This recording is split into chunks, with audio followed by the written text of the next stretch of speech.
Hello, memoirists, New Year's-ists, and maybe resolutionists. I'm Grant Faulkner, and I'm here with my co-host, Brooke Warner, who I know is feeling jazzed because she's 5 days into her January story writing streak, and we're both going strong, despite a very rough start, I have to say. Both of us stayed up until 1 o'clock to welcome in the new year, and Brooke, I'm still kind of recovering from that. I'm an elder man, and it's been several decades since I was up that late. But I'm proud of myself because we were there.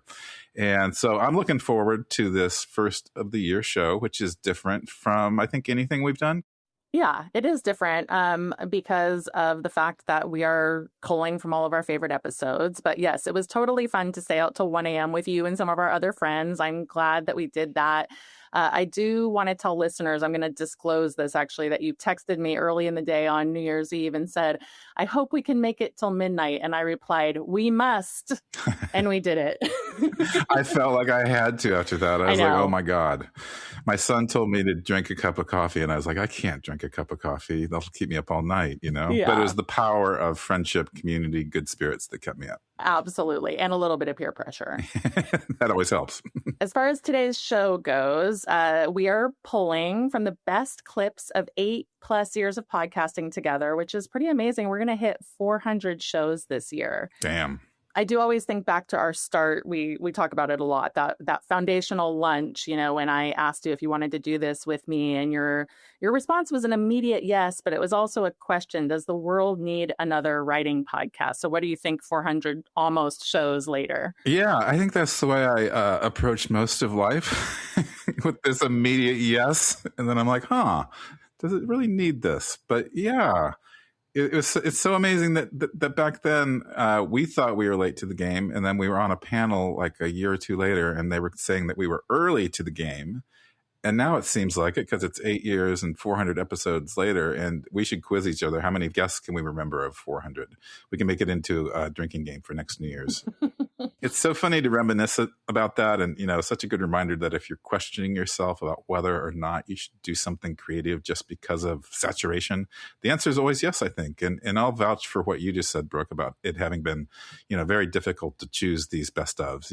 We normally do this in the summertime so that we can take August off from interviews, but we've never looked back at all of our archives, and there ended up being at least a couple of my favorites who got left out. So this is really great and inspiring roundup of several memoirists we've had on the show over the years, and they're chosen at least to some degree for how they address and talk about memoir. Yeah, that's true. And it would have been even harder if every single guest had been a memoirist. But of course, because of many years of Right Minded, we've had lots of great novelists over the years. But, some of these guests are genre crossers, but here's who we ended up with: Mary Karr, Jeanette Walls, Kiese Lehman, Abigail Thomas, Elizabeth Gilbert, Ashley C. Ford, Firuze Dumas, Danny Shapiro, Ingrid Rojas Contreras, and Maggie Smith. And I think it should be qualified that these are some of our favorites because we really couldn't do a roundup of all of our favorites. It would be like a 2 or 3 hour episode. But going back and listening to these interviews, Grant, oh my gosh, it was so inspiring. And I think that foundation story that we shared, it's important about what you just said, not holding yourself back just because something has been done. That is actually one of the primary inner critic messages that I know authors get. You're not good enough. Who cares? Someone has already done this better than you. And so the thing about listening to some of these authors who've had a lot of success is that they shared those same feelings, at some point in time before they were published memoirists, because I really don't know anyone in my life, and I've worked with many, many memoirists, who thinks that writing a memoir is easy, or who has been able to write a memoir without something like shame or fear or imposter syndrome coming up. And I'm talking about, sometimes some very famous authors who have confessed to all of those feelings along the way. Yeah, now that I'm writing my first memoir, I would definitely not say it's any easier than, say, a novel. And it might very well be more difficult for all the reasons that you just mentioned, the emotional reasons. And Brooke, I remember you sharing about being so surprised when you interviewed Mary Karr on stage and you asked her how she feels when she publishes a new memoir. and that you expected her to say proud or wonderful, but instead she said shame. And she shared that she never goes back and reads her books once they're published. Stories like that are helpful because they remind us that our feelings are normal. And so we have to sometimes push through those feelings to kind of stay the course with our writing. And Brooke, speaking of staying the course, I want to go back to Jan Your Story for a minute, since we're in the second week of January already. And the whole point of Jan Your Story is to provide a container and a motivation to write. And Jan Your Story isn't just about our personal solitary goals, but we're sharing a goal with an entire community. So it's more like we're on a common mission, encouraging each other on. And I've been just so touched by the things people have shared in our community, and then the thoughtful support Memoir Nation writers have provided each other. I know. I feel that. It's so strong in the community. Wow. The comments are incredible. What people are sharing is incredible. And writing in community is so different than writing alone. And I do feel that sense of a common mission this month already. I love the daily write-ins too, because there is a pulse that you feel when you're writing in a group, even if it's on Zoom. And we've had as many as 200 writers in the room with us already. And that collective energy really is its own felt sense. Yeah, I think there's something different about what I'll call a group-olution. It's sort of like a resolution on steroids, except that's not a very pleasant analogy. None of us want our writing to be fueled by steroids. I think it's more like we're climbing a mountain together and helping each other up and making sure no one gets hurt, and then celebrating at the top. And then we want everyone to have such a good experience climbing the mountain together that we'll keep taking nature hikes together the rest of the year. Oh, that's beautiful. A much better metaphor than On steroids. Thanks for steroids. finding that. Yeah.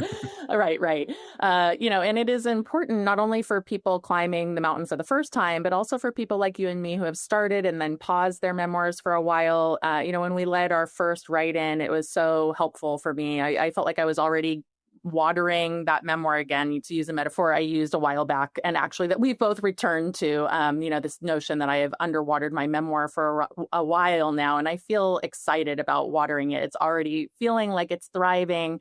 And one thing that I like about New Year's Day in general is just this idea of like a catalyst moment.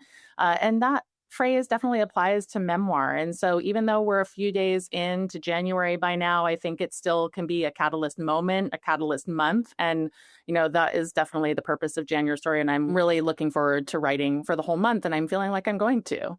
Me too. I think this was a catalyst moment for me because it was an invitation to invite this character I'll call Memoir Grant back in the house as well. And I had a long talk with Memoir Grant about how he needs to say no to things more often to protect his writing time. Yes, he does. Yeah. Except when it comes to me, you have to say yes to everything. I'll say yes. Let's stay out until 1 o'clock. Let's, Memoir Grant's up for it. But yeah, I think that is something about an event like this is it makes you think about your overall writing behavior.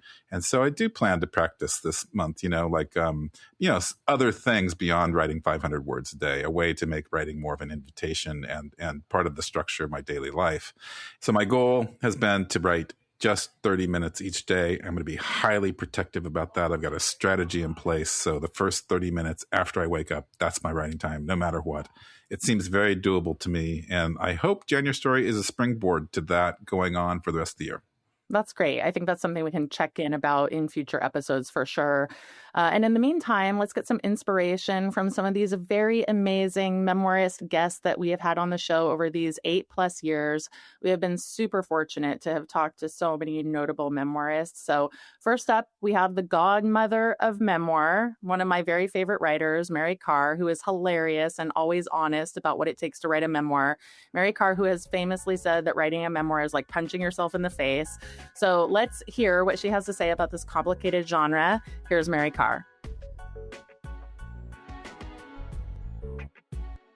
Well, Mary, memoir is a complicated genre, and I've heard you say it's a bastard genre.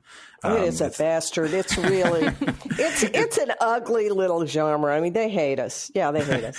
Yeah, that's kind of what my question actually goes to. It's not as elevated as compared to a novel, and there's all this enthusiasm for memoir on the one hand, but there's also a clear disdain for it on the other. And it seems to be a genre that the literary establishment has a love-hate relationship with. And so I'd love to know more about your experience with this phenomena. Well, I really believe that every writer should be a student of history and literary history. And the first novels were considered really horrible and corrupt because they didn't have the moral authority of a sermon or philosophy or history or novels were quote unquote mere fancies, and they were seen as really morally reprehensible. They didn't have the form that an epic poem would have. So to write something you just made up out of your head was seen as really creepy and corrupt. But novelists were writing about what people cared about. So there was a huge surge of interest in fiction, as people like poets were writing about fairies and knights in armor, and Dickens was writing about grubby little urchins crawling up people's chimneys and being pickpockets, and he was writing about these gritty urban realities that were too coarse or grotesque for exalted poets, like John Milton. So genres rise and fall. And I think a surge of popular interest, I think readers are usually smarter than critics. And readers have taken to memoir with a vengeance because they're starving. Fiction has become more dystopic, more science fiction-y, more spectacular, more dystopian, more grotesque. I mean, if you look at those great novelists like Joyce, say, and writers like Eliot, who were seen as hard to read, and being hard to read was like a mark of great fiction. Well, people are dying. Literally, right now we're in the middle of a global pandemic. And people are out of work, and they have people around them sick, and they don't know what's safe and where to go. And so I think occupying another person's heart. Also, memoir has a built-in advantage. The writer is very passionately interested in the subject. Nobody writes about themselves, usually without a flamethrower on their butt. So we usually come to it because we're really haunted and tormented. It's way too hard to do just for fun. It's a treat to hear Mary Karr, and now we have Jeanette Walls, author of The Glass Castle, one of my favorite memoirs. The book has sold well over 6 million copies. I'm sure it's nearly to 7, if not there by now. It's a staggering number of books. And I read an op-ed you wrote in the Los Angeles Times that came out around the time of the movie. And you shared that you worried, or maybe just imagined, that people wouldn't understand your life.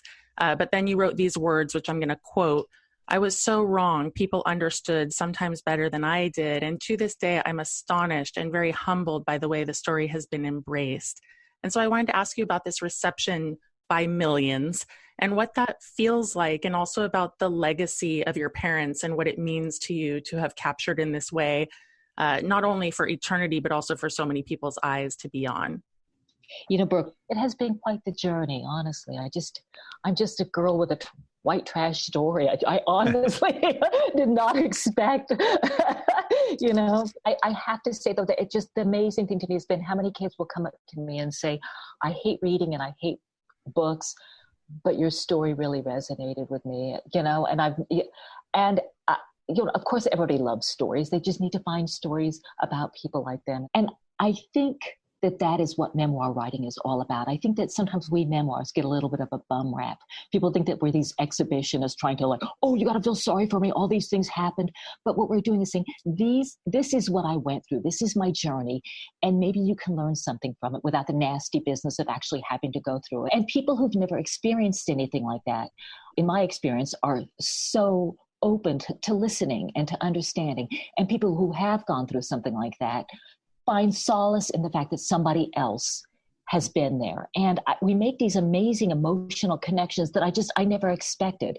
And it's transformed the world for me from a place filled with potential enemies to a place filled with potential friends, because complete strangers will come up and they'll start unburdening themselves to me. And sometimes they're crying and they'll say, "No, but I've never told anybody this before. I think you'll understand." And they tell me these stories that I hear as triumphant and beautiful, but they're still ashamed. And I don't know whether to shake them by the shoulders or hug them, but then I remember, oh yeah, I was ashamed too. And that's why I'm such a fan of storytelling. A very wise man once said to me, secrets are a little bit like vampires. They suck the life out of you, but they can exist only in the darkness.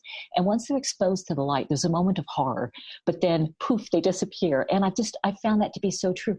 I carried this story around, this poor white trash story, thinking that it somehow made me less of a person, and that people who had better lives would look down their nose at me. And I've just found it to be the opposite. So I'm on a bit of a campaign for people to tell their stories, because I think that so often these secrets that we carry around that we think that make us less of a person are actually the best thing we have going for us. And only by confronting these secrets, by shining our light in the dark corners, are we able to take advantage of these things we've all gone through and put these things to work for us. And in the process, and this was what I did not expect, but help other people who are grappling with the same issues. I think that very often to protect ourselves, we isolate ourselves. And it does insulate us, but we're cutting off a potential source of strength and love of other people who have been through similar things and are willing to share our stories. Oh my gosh, I love Jeanette Walls. She's so fun to listen to and how inspiring. Now we get to hear from the great Kiese Lehman, author of Heavy. Well, Kiese, we both read the Paris Review interview, and we were struck by the idea you shared that your book is a reckoning, not a tell-all necessarily. And then there's another review of your book work in BuzzFeed that says Heavy is raw but not trauma-born, which is kind of a similar sentiment. And I think you're saying, and reviewers are saying, this is something different. You're exposing yourself and things about your life that are really private, but it's not quite an expose. It sounds as if it might have cost you something, even if it liberated you. Is this the case? Wow. Yeah. It cost me a lot. But nobody made me put that book out. And as much as it cost, I think it helped some parts of my family. It definitely helped us financially. It helped some parts of my relationship to myself, to my state, to the world. It helped my relationship to anti-Blackness. It helped my relationship to cis heteropatriarchy. But yeah, you put a book out like this, man. I didn't think through what it would mean for a book like this to be out in the world, because as much to me as it's like a piece of art with like very intricate pieces, I think most people who read it just see it as like me turning myself inside out, which means they think they have access to every part of me, which also means that they feel like they want to share parts of themselves with me. And I'm really cool with that, except I'm not trained to deal with a lot of stuff people want to talk about. So, and then personal relationships. Yeah, like it ended some relationships that I thought would never end. So yeah, it cost a lot.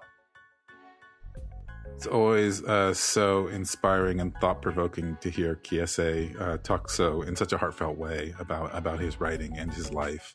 And next up is Abigail Thomas, author of multiple memoirs, including A Three Dog Life and What Comes Next and How to Like It, among others. I'm just curious. I've been listening to you, and I'm thinking about how I know you're fascinated by memory. And this idea, and which comes with, I get more and more fascinated by memory the older I get, actually. Oh, it is interesting, yeah. And this idea of who memory belongs to. And I'm just curious about, since you've written 3 memoirs, can you tell us like what's drawn you to memoir and your take on memory, given that you teach about it and have probably thought about it a lot more than the average person? Well, what's interesting about memory are the things that you do remember, and then the things that you don't remember, and then the things that you remember absolutely dead wrong. My first memoir, I didn't know I was writing anything. It was after my second husband died. We'd been divorced forever and become very, very close friends. And I'd known him since I was 27, and I guess I was in my 40s. And something inside of me, which I didn't even recognize, was saying, you have a past now. This is a moment demarking what used to be from what is going to be. And these little things just came out of me. I didn't really know what they were, but they kept coming. And you never mess with something that's not working. And it was a long time before I realized, like, oh my God, I think I'm writing something. And then it was very interesting because there were things I needed to do in the first person and things I needed to do in the third because I needed the distance, and sometimes the second, and everybody turned it down. You know, my old editor at Algonquin wanted me to write a novel about this, and I haven't lived my life like a novel. My memory, I have a very good memory for what I remember, but it tends to be moments and not the interstitial material. You know, I remember things very well, but they don't have any. Yeah. What? Well, sorry. Yeah, no, I was just going to jump in because it's a perfect segue into what I wanted to ask you about. I remember you having said last time we spoke that your life has been made up of a million different moments, or that people's lives are made up of a million moments, right? And that they don't neatly arrange themselves into chapters, and sometimes it doesn't make sense. And your memoirs are different, right? I mean, the life is one of the reasons I love them so much. They're nonlinear. You don't worry about form so much. You write in spare prose at times, and you make the reader pay attention. And I've thought about whether your memoir writing in particular might be qualified as experimental. And I wonder if anyone has ever said that to you, or if you've ever felt that way. And maybe if you could share a bit about what your process is like. Well, the process was different for each memoir. The first one was really, it wasn't so much a process as it was paying attention to what was occurring to me and writing it down. I am very bored by chronology. I'm not interested in every bite of every sandwich chewed and swallowed at lunch. I'm just interested in the stuff that has emotional impact for me. And there is jumping around, you know, and I find that so interesting to be somewhere and write that's happening right now, and then suddenly have a memory of 40 years ago. And that has to fit somewhere too. I love Abby Thomas. She is one of my favorites. I love how she writes about memory and how forgetting is actually part of memory. She's wonderful. Check out her Substack. Next up, we have the great Elizabeth Gilbert, who, of course, is famous for Eat, Pray, Love, and whose recent book was quite controversial, and I loved it. So if you haven't read it, do. All the Way to the River. Here's Elizabeth Gilbert. You are a person who follows the thread of your inspiration, for sure. I mean, you're a genre jumper and you have your hands in a lot of different things. You tackle big topics with your novels. So I'm going to put you on the spot a little bit because I'm curious to know if you have one innate trait and maybe one behavior that you cultivate that allows for this following of the threads of your inspiration to be how you pursue your creativity. Yeah, I will. It's such a good question, Brooke. If it's one thing, it's how much attention I give and how much of my life I spend to handling my own fear. And my own fear is not inconsequential. I've always been an anxious person, and that's why I'm so fascinated by the idea of what it would look like for women to be relaxed, because so much of my life I haven't been. And it's why it's such an interesting topic for me right now and always. But I think that, fear is the great killer of inspiration, and it's the great interrupter of process, and it's the joy killer, right? It's a murder of dreams. And I have a lot of it. So in a weird way, I've had an advantage where I've had to figure out over the years how to comfort myself, reassure myself, be present for myself, and love myself in those moments of fear. And I've developed a tactic for how I do it, which I always share, because I always tell people, if this helps you, you can do it too, because it's not something that I invented. It's kind of like, I feel sometimes it was just given to me by grace. But years ago, when I was going through my very severe depression and great deal of anxiety, I remember one night waking up in a lot of emotional pain and suddenly having this inspiration to open up a journal and write myself a letter from love, and not romantic love, but unconditional cosmic love.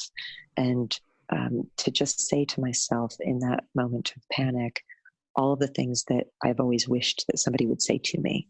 You know, I love you. I've got you. I'm right here. I'm not going anywhere. It's okay if you don't feel well. I'll look after you no matter what. I'll stay up with you all night if you can't sleep. I don't need you to feel better. I don't need you to be anything other than what you are right now. You'll never be alone. I'll always be here with you. You know, just this voice of infinite compassion and tenderness. And I really have come to believe that the opposite of fear is not courage. The opposite of fear is self-compassion. And having kept that practice up over the years, and almost every day of my life, I write myself a letter from love, because almost every day of my life, I'm afraid. And so I'll start the day with whatever the fear of the day is. Not hard to find, because there's, you know, they're always there. And it always starts with me opening my journal and writing the words, I need you. And then the next words are always the same. 20 years I've been doing this. It's always the same. It just comes out. And the next words are, I'm right here. And how can I help you? And then I'll say what I'm afraid of. And then I will write to myself the most loving, reassuring words from love to my fear, saying, I can see that you're really anxious about this, and I can see that you're really struggling with this, and you don't need to know what the answer is right now. And I've got you, and I'm with you, and I've been with you since you were born, and I'll be with you till you die. And I'll love you if this fails, and I'll love you if this succeeds, and I'll love you if you decide to change your mind. Whatever happens, you can't lose me. So just this very reassuring voice of self-love. And I think that what happens, I mean, I know that what happens, because it never doesn't work, is that if I can really bathe in that love, then the fear will rest. It doesn't ever go away fully, but it will kind of fall asleep like a kid in a car seat. Like that you're driving around the neighborhood at night with a lullaby. It's like it'll just stop screaming and it'll go to sleep, and then I can do my work. And I think if I didn't have that really, really tender and compassionate, intentionally loving relationship with myself, I don't think that I could do any of the stuff that I do, because I would be way too frightened, and that fright would have a hold of me, and I would never be able to take risks or to change the direction of my life, or to try new things, or to expose myself in ways that might seem vulnerable. Because knowing that I've got my own back, and that I'm really intentionally the opposite of a self-destructive writer. I'm a self-nourishing writer. So knowing that no matter what else happens in the world, I've got Liz, and I'm not going to roll her under the bus, and I'll take care of her when she's afraid, means that I can do scary things. I love how Elizabeth Gilbert follows her own thread of inspiration. I feel like I'm grasping onto that thread, and it's inspiring me as well. And I loved her book, Big Magic. So next up, we have Ashley C. Ford, author of Somebody's Daughter. So here's Ashley C. Ford. You've spoken about how you wrote this book because you had to, and not so much because you wanted to. And I find this to be true with memoirists often. It's something that I'll hear from my students.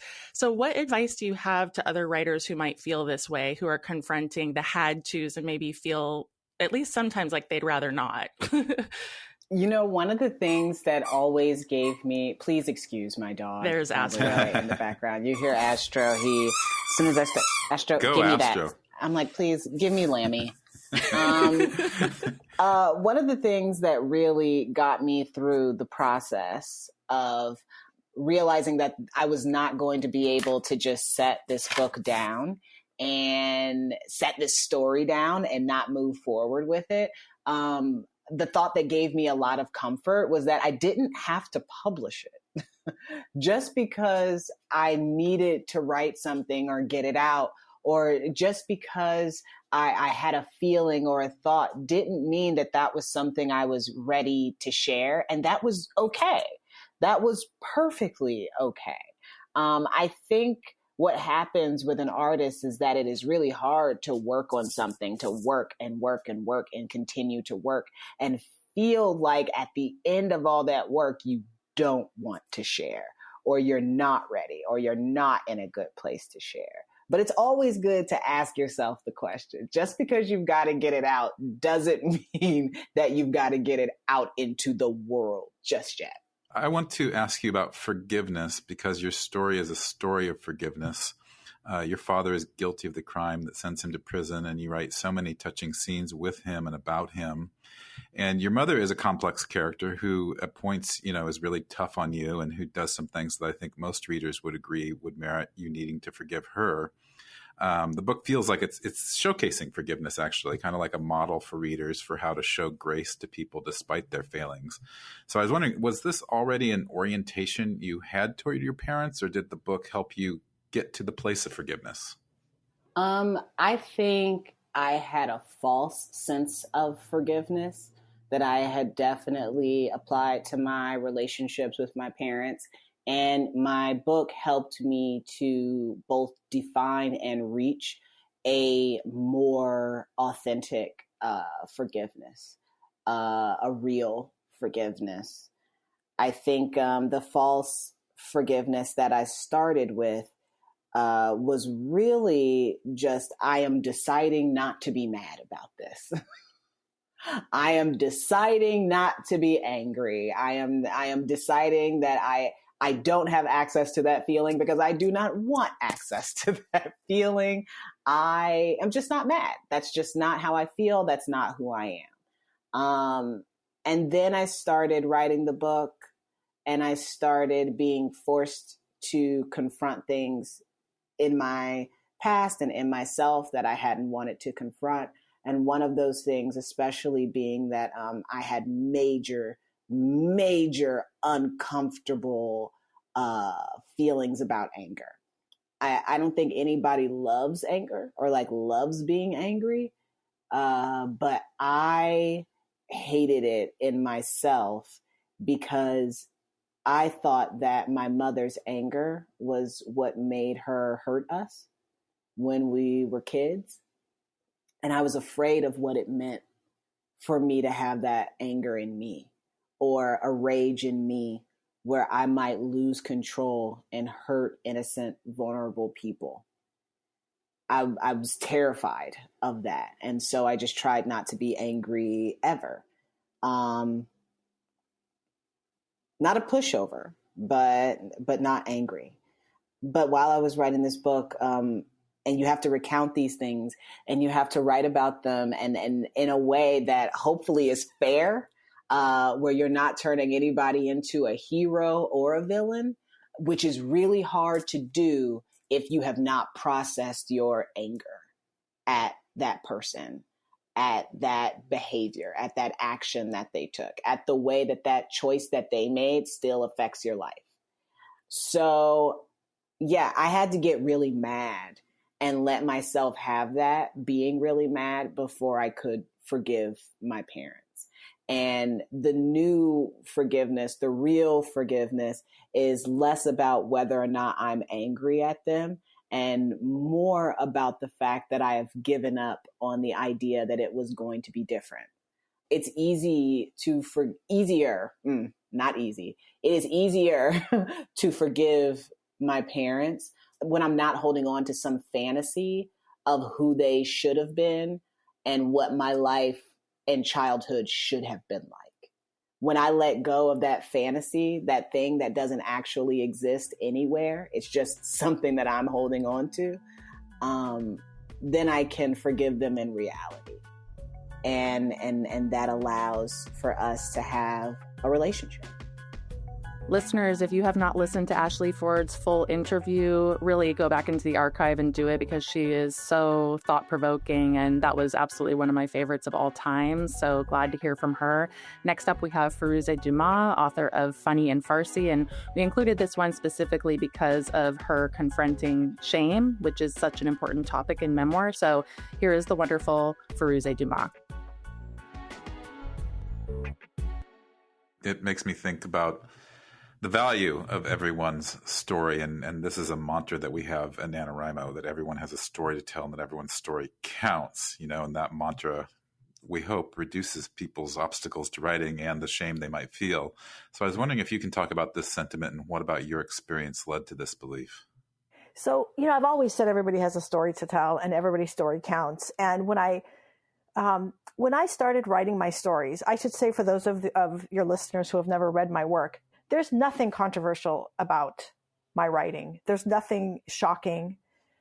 But to give you an example of one of the things that I was told was very shameful in my writing is I'm a humorist. And so one of the things I write about is when I was 7 years old and we came to America, I became my mother's translator. And I was really resentful of having to go everywhere with her. I mean, I had to go to the doctors with her. I mean, every time there was an errand, I had to go with her. And I hated that. And whenever she would try to speak, her accent was so thick and she had her own idea of grammar. And I was just always embarrassed. So now that seems like a really innocuous statement to say. But when my book came out, when Funny and Farsi, my first memoir, came out, I got so much slack about that, people would say to me, like, how dare you? Like, that is so shameful that you're saying you were embarrassed by your mother. And I said, well, I'm not saying I'm embarrassed by my mother's existence. I'm just saying I was embarrassed as a 7-year-old that my mother didn't speak the language and that when she tried to speak, it was so unique. And so, I mean, that's such an innocent comment, but in my culture, because we are only supposed to write about our parents in a glowing way, that we're only supposed to emphasize how wonderful everybody is, that for me to write that way was such a departure. So, for Westerners, like, this is a nothing burger. And for my people, it's like the whole kebab. Like, what? You cannot say that you're ever embarrassed of your mother. Like, that is just shameful, period. I wanted to kind of follow on that thread of being a humorist. I mean, even your titles are funny. I mean, Funny and Farsi, Laughing Without an Accent. I love the children's book, It Ain't So Awful, Falafel. But also about the connection, it's like shame through the lens of humor, maybe, I don't know, sort of deactivates it a little bit for you or for your readers. And maybe I was also thinking, there's humor through the lens of shame. So in your writing, has there been a connection between humor and shame, and has it worked that way for you? Well, the great thing about being a humorist, it really does allow me to say a lot of things that, if said in a serious tone, would come off very differently. And so, even when I'm talking about, like, there's an incident I write about in my first book where we had these insects in our house, and we called the exterminator, and they were actually silverfish. So we called the exterminator, and I told my mother what to say because I wanted her to talk on the phone. And she said to the exterminator to hurry up because there were goldfish all over our house. So, that's a funny, I thought it was hilarious. Even as a kid, I thought it was hilarious. And I still think it's hilarious. But again, some people read that and they go, oh, well, isn't that shameful? You are writing about your mother's innocent mistake and you have put it on paper. It is there now forever. So part of the problem is some people just don't have a sense of humor. That is part of the problem, actually. It is. And so as a writer, is it my responsibility to think of every audience member and how they might react? Well, of course not. As a writer, it's my job to be authentic. And let me just say this. I am a very gentle human being, and I'm a gentle writer. I have never used my writing to get revenge or to be mean. I use my writing to tell the truth. And so it's interesting to me that even within that very simple little space of just telling the truth in a gentle way, I can still offend people. I don't think we can get enough probing about the shame, the vulnerability hangovers that happen when you're writing your memoir. So that was very, very inspiring and motivating for me to go deeper into my story. And Brooke and I, last summer, we had the special treat of hearing Dani Shapiro talk live at I'm forgetting the name of the conference now, but it was in Park City. Understory, yeah. So it was just so magnificent to hear her speak live in person. And Dani is the author of Inheritance, Devotion, Still Writing, and many other books. So here is Dani. I know that you teach writing and that you're a very popular teacher. And I'm curious, what is the most important thing you convey to your students in your workshop? And is there anything about the experience of writing this newest book that will change or differently inform how or what you teach your students? I think that one of the most important things that I try to, and always have tried to, convey to my students is that in order to find their voices and discover the stories that are uniquely theirs. That, the permission and the courage that's required, the sense of moving past the terror of being singularly oneself. There's one of my favorite quotes is from Emerson's On Self-Reliance, that goes something like, "Man must learn to trust that gleam of light that flashes across his mind, yet he dismisses it without a thought because it is his." So the recognition, oh, this moment, this scene, this character, this memory, this is what is alive for me. And the fact that it's this alive for me might also make it scary, but I'm going to lean into that fear. And I'm going to go to the place that frightens me, because that's where something is really happening. It seems so obvious to me and perhaps to you as I'm saying that, and yet for the writer sitting down to write, that is just simply always there. And then in terms of this discovery of mine in the last few years of my life, ultimately, I think it deepens everything for me. It deepens me as a human being. It deepens me as a writer. It deepens me as a teacher, because I now am able to look back at my early work and see the unthought known, see the way in which this was always hiding in plain sight for me. And in my writing, which is the only way that I really come to know what's going on in my own mind, is when I'm actually writing, when I'm in the process of writing, not when I'm in the process of thinking about writing, not when I'm talking about writing, but when I'm actually writing.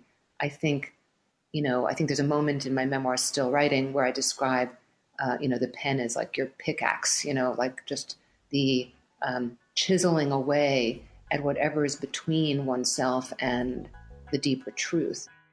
It's always wonderful to hear from Dani Shapiro. She knows so much about memoir and has so many great insights. And I agree, Grant, it was fun to see her in person. Next up is Ingrid Rojas Contreras, author of The Man Who Could Move Clouds. We have questions about memory and amnesia specifically, and this loss of memory is so interesting, and the repeating of the pattern. And I'm curious, does the loss of memory provide unknown benefits? Does it, you talked about the surreal, which clearly there's a lot of that running through your book. It sounds like it really allowed you to access this part of self that maybe a cogent brain wouldn't be able to. Yeah, I think, as a writer, one of the things that we try to do all the time is to use language that defamiliarizes the audience with an experience that they already know. And that's when, writing becomes, vibrational or magical. It just touches you. It's because it's, in a way, presenting something to you that you already know, but in a new way. And so it kind of sinks deeper. I think amnesia was like that, but with everything. It is a literal defamiliarization with the world and yourself. And so in experiencing the world through amnesia was really a joyful experience. And I think also experiencing myself in amnesia was very joyful, just because it was so mysterious and unattainable. And at the same time, I felt like I could kind of grasp the mystery of it, which means that I didn't try to solve it. So I think when we are rooted in memory and we are kind of rooted in our cogent brains, as you're saying, we want to solve the mystery and we want to get the answer, and we want to know the conclusion of things. And amnesia was a state of suspension and a state of being present and a state of questioning, which in many ways I think is a poetic state of literature that we try to embody all the time. So I wasn't expecting that. I wasn't expecting anything when I had amnesia, but I think that maybe that's one of the most lasting effects or things that I gathered from that. One thing I like about Ingrid is how she is a poet in life and on the page. Such a beautiful writer. And Brooke, speaking of beautiful writers, I just would have thrown a fit if we hadn't included this final writer in our lineup. And that's Maggie Smith, author of You Could Make This Place Beautiful, one of my favorite memoirs. I turn to it often as I think about and plan my own. Here's Maggie. This is the first thing that struck me when I read your book was your narrative voice. And in part, that's because it breaks from traditional memoir. And I know you come to memoir from other genres. And so I'd love to hear you talk about your inspiration for your choice for how to narrate this book, especially because it's often told from the now, which I might describe as kind of a meta narrator in a sense, who is speaking from the point of writing the book rather than living in the book in scenes. So I'd love to just hear you riff on that a bit. Yeah. I mean, it's funny. It's a book about my life, but it's a book about my life as a writer. And so there is a kind of writerly voice that is referencing the writing of the book. Yeah. In addition to the book. So there's that kind of meta layer. And it's funny. I knew that would be a kind of love it or loathe it choice. I think fairly early on, and it happened to me naturally. So it's funny to think like, well, it breaks from what one might expect from a memoir. And I was like, well, I wasn't going into this having written a memoir before.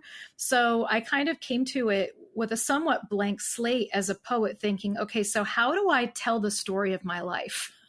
Or how do I tell this particular story of my adult life? And if I'm going to be this vulnerable in the content, it is going to help me actually if I think of the reader as being a human being I'm speaking to, as opposed to some faceless group of Goodreads readers, right? And so disclosing as much as I did about my life, thinking about handing this book over to masses felt not great, but thinking about handing this book to humans felt better.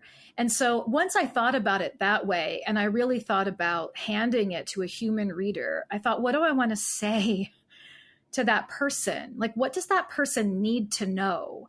And actually, what does that person not need or frankly deserve to know or have owed them from this time in my life? And then because I'm holding things back, I don't want there to be this sort of elephant in the room where I pretend I'm giving you the whole story and then you pretend you're satisfied. I would like to be able to have a conversation with you around the fact that I'm holding some things back for myself that I feel are private and sort of setting some boundaries.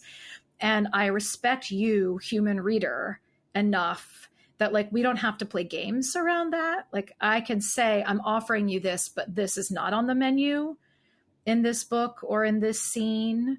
And eventually, I think having written enough of that book, I started seeing it as an opportunity, perhaps, to have a conversation with the reader, or for the reader to have a conversation with themselves or with their friends about memoir in general and life writing in general, and what our expectations are as readers and what our comfort level is as writers. And there's always going to be, I think, a gap between the reader's curiosity, which is natural and human, and I think not like an ugly, nosy thing at all.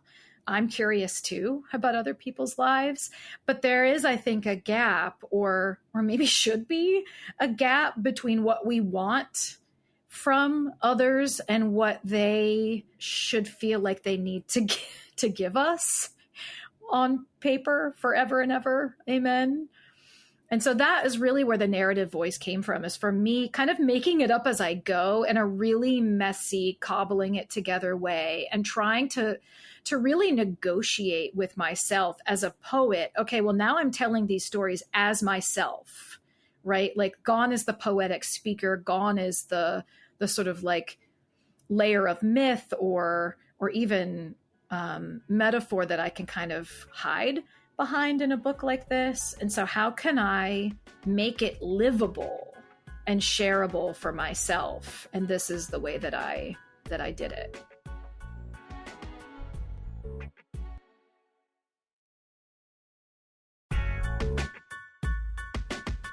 Well, that was awesome. I am full of inspiration and ready to write. And this was such a good reminder, Grant, of how many great memoirists we've had on as guests. And so listeners, please keep in mind that you can go back into our archives on your favorite podcast platform and revisit all of these inspiring interviews.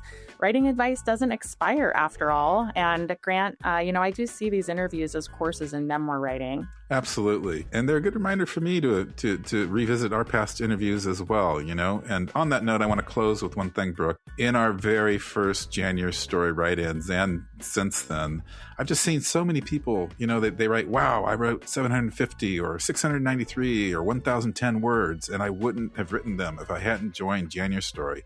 And I can't tell you how much I love those comments. And I feel exactly the same way.